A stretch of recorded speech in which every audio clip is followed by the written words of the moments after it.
Let's get going. Laura, thank you for joining us, and I know that we'll have at least one or two other people joining us as we go on based on the responses I've received. So I want to start off by introducing you to Daniel Held. He's a doctoral candidate in the Davidson School for Education at the Jewish Theological Seminary. He's a Wexner Graduate Fellow and a Tikva Scholar. His research interests include experiential learning in Jewish schools and the training of experiential educators. Prior to moving to New York, Daniel was a tenured faculty member and the director of student activities at Tenenbaum Chet, the Toronto Jewish Community High School, and a consultant on experiential learning.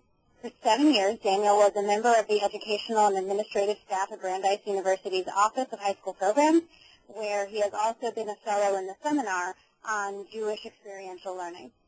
Daniel writes a monthly column on education and youth culture for the Canadian Jewish News. In addition to his work as a communal professional, Daniel has held a variety of positions as a lay leader, including service on the board of directors of Yeshivat Maharat, the Bathurst Jewish Community Center, Canadian Jewish Congress, the Jewish Disaster Response Corps, and the Central Planning Committee of Limu Toronto. So without further ado, I would like to introduce Daniel and start our discussion. Thanks. Great to be here. I think innovation is one of the pieces that we're really trying to play with and experiment with. I think we're trying to be innovative with innovation in the world of Jewish education. And there's lots of great stuff coming out, and I think John sort of set out for us an interesting rubric to think about innovation. And what I'd like to try and do today is sort of take a couple of minutes to review what he laid out, and then try and apply that to case studies. I have 2 case studies of my own in mind, and I'm hoping that we all might be able to find some of our own. So I think everyone can now see my desktop. I can now see this presentation. Mm-hmm. Great. So basically, I think we just had brief introductions. We now all sort of, at least I've gotten to know you. We're going to look over the webinar, a couple of notes from what John did, and then look at 2 case studies of my own. And what I'd like to try and do is encourage you during this conversation to think of cases of innovation that you can think of, either personal or communal, either things that you've created or tried to create, or things that you can think of from the Jewish community in general that we can sort of apply to the rubric that John set out for us in the webinar.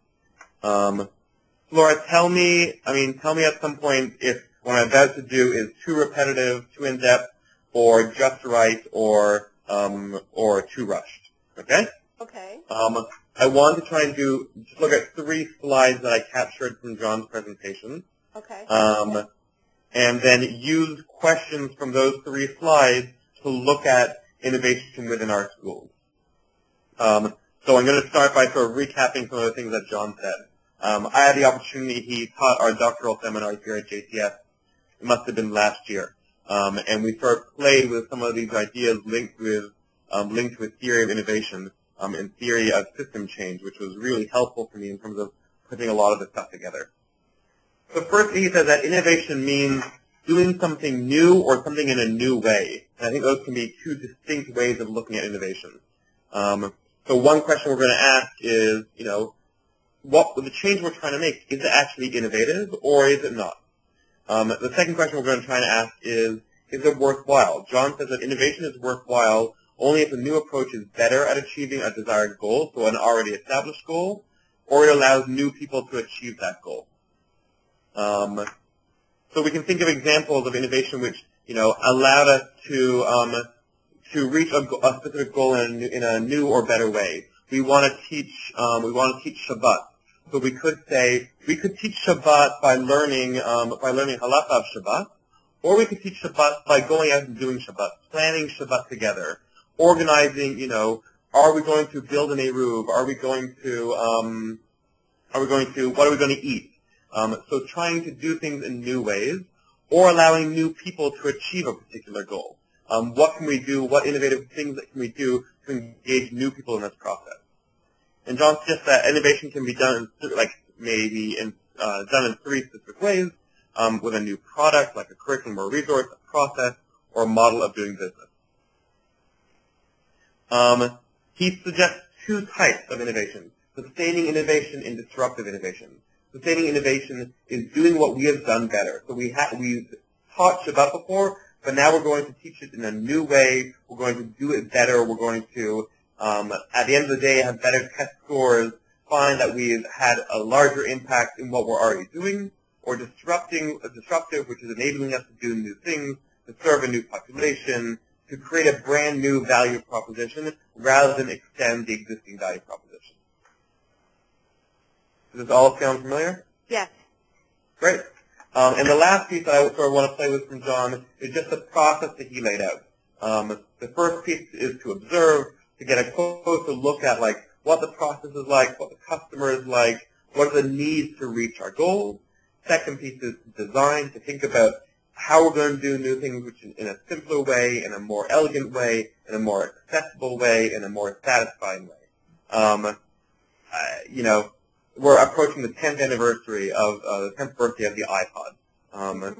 And I was reading some of the original blog posts from when the iPod was first put out, the iPod Classic, which today is now threatened. Like, it's unclear if they're going to continue producing the iPod Classic, the thing with the wheel.